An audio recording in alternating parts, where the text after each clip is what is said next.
স্বাধীন আপনি তো আর্জেন্টিনায় ছিলেন, তাই না? আর্জেন্টিনাতে প্রচুর বাংলাদেশি আছে, প্রায় 200-250 আছে, এবং বাংলাদেশে আলাদা একটা কদর আছে ফুটবল। জি জি, অবশ্যই অবশ্যই। আপনি কি ধরনের বিষয় ফেস করছেন সেখানে বাঙালিদেরকে নিয়ে?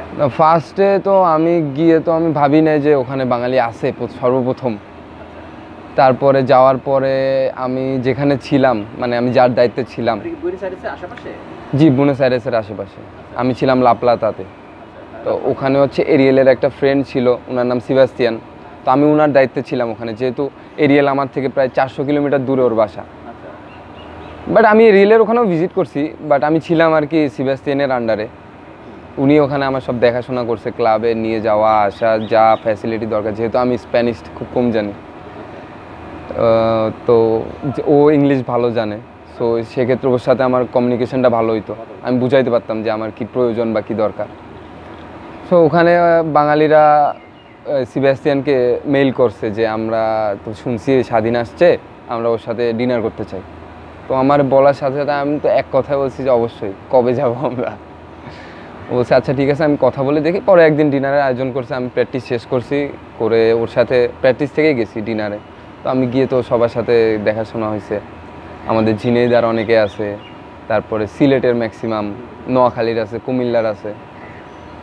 তো সবার সাথে একসাথে ডিনার করলাম, সবাই আমার ফ্যামিলি সম্পর্কে বা কীভাবে কী আসছি, কার মাধ্যমে আসছি, কীভাবে ক্লাবের কী পরিস্থিতি। বলছে যে যদি কোনো সমস্যা হয় আমাদের সাথে শেয়ার করবা, ভালো না লাগলে আমাদের এখানে চলে আসবা, যেহেতু ওখানে ট্রান্সপোর্ট খুবই সহজ। বাঙালি কী করে ওখানে? ওনাদের ম্যাক্সিমাম সবারই বিজনেস আছে। ওনারা হচ্ছে ম্যাক্সিমাম হচ্ছে আপনার পার্সপাতি, মোবাইলের হেডফোন, চার্জার বা সাউন্ড বক্স, স্পিকার, মানে ইলেকট্রিক পার্সপাতি সবার, মানে সেম সবারই একই দোকান আর কি, ওনাদের ওইটা বিজনেস। এটা বুয়েনোস আইরেসে। স্পেসিফিক ওইভাবে মানে নামটা, আর্জেন্টিনার নামগুলো অনেক তো আমি তো ভুলে গেছি, আমার ওইভাবে ঠিক মনে নাই। আর ওখানে তুই বাঙালি হিসেবে আর্জেন্টিনা কত পর্যন্ত আমরা বিশ্বকে আর্জেন্টিনা সাপোর্ট করি, বাঙালি না না, ওরা তো যাওয়ার সাথে সাথেই তো যখনই শুনছে আমি বাঙালি, তো তখন আবার জিজ্ঞেস করছে বাংলাদেশে আর্জেন্টিনা কীভাবে উদযাপন করছে ওয়ার্ল্ড কাপ জেতার পরে। মানে আমি আমার এলাকায় যেভাবে আমরা ফুল আমাদের মানে মেইন শহরের যে মাঝখানে, ওখানে আমরা প্রজেক্টর লাগাই, পুরো চারপাশে রোড ব্লক, হাজার হাজার মানুষ খেলা দেখতেছে পর্দায়। তো আমি ওখানে আমার কিছু ভিডিও করে রাখছিলাম, জেতার পরে আমরা মানে সেলিব্রেট করতেছি, বাজি টাজি ফাটাচ্ছি। তো ওইগুলা দেখে বলে যে বাংলাদেশও আর্জেন্টিনা এত ভক্ত। আমি বলছি যে 90%ই বাংলাদেশে আর্জেন্টিনার ভক্ত। তো ওরা এগুলো আমার ফোন থেকে দেখলো, পরে ইউটিউবে সার্চ দিয়ে দেখছে, যেহেতু অনেকেই নিউজ কভার করছে এগুলা। টিএসসির মোড়ের ভিডিও আছে, তারপরে হচ্ছে কোন একটা হলের যেন ভিডিও আছে, এগুলা ওরা ইউটিউবে আমি সার্চ দিয়ে ওদের দেখাইছি। তো ওরা এইগুলা দেখে খুব খুশি।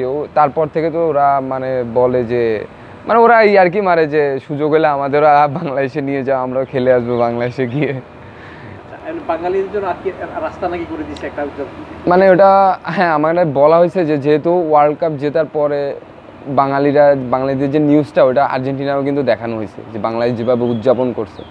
তো ওনারাও তো জানে আর্জেন্টিনা বাংলাদেশিরা আছে, তো তাদের জন্য মানে ওখানকার সরকার বলছে যে আমরা বাঙালিদের যেন উদযাপন করতে পারে তারা ফ্রিলি, যেন হ্যাসেল না হয় তাদের জন্য, আমরা আলাদা একটা রোড তাদের জন্য করে দিব, যে ওই রোডে শুধু তারাই উদযাপন করবে। মুসলমান কেমন আছে? মুসলমান বলতে আমার যাওয়ার পরে আমার বাঙালি ভাই ছাড়া তো আমি ওভাবে মানে কারোর সাথে ওইভাবে পরিচয় হয় নাই। বাট আমার টিমমেট একজন ছিল, ওর নাম ইসা, ওর বাসা চিলিতে, ও মুসলমান ছিল। না না, মসজিদ আছে বলতে কি, এটা হচ্ছে আমাদের বাঙালিরা হচ্ছে একটা জায়গা আর কি, ওনারা ইয়া করে মাইক টাইক লাগায়, ওনাদের মতো করে আর কি তৈরি করে নিছে। বাট না না, জোরে না। জি জি জি, বাঙালি খুব মিশুক তারা। মানে আমি যে বাইরে থেকে গেছি বা তারা যে আমাকে একটু যে অন্য মনস্ক ওরকম কিছু না, তারা সবসময় আমি যাওয়ার পর আমার নাম্বার রাখছে, আমার খোঁজ খবর নিছে, বলছে যে যখনই প্র্যাকটিস অফ থাকবে চলে আসবে, আমরা একসাথে আড্ডা দিব। আমিও যাইতাম একসাথে, খাওয়া দাওয়া করে আবার সন্ধ্যায় বাসায়। জি জি,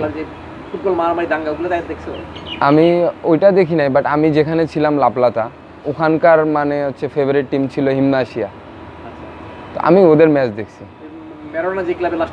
জি জি জি জি, ওদের গ্যালারিতে মাঠে আমি দুইটা ম্যাচ দেখছি। তাও অনেক বড় গ্যালারি না? অনেক বড় গ্যালারি বলতে কি ওদের দেশের মানে ওই গ্যালারির ভাইবটা না দেখলে বুঝতে পারবে না যে মানুষের ফুটবল যে কতটা যে ইন্টারেস্টিং একটা গেম। ওরা মনে করেন ইন্দোনেশিয়ার যে ফ্যান এরা পাগল বলতে গেলে একরকম। ম্যাচের 2-3 ঘন্টা আগে ওরা স্টেডিয়ামে চলে আসে। ঠিক আছে, থ্যাংক ইউ।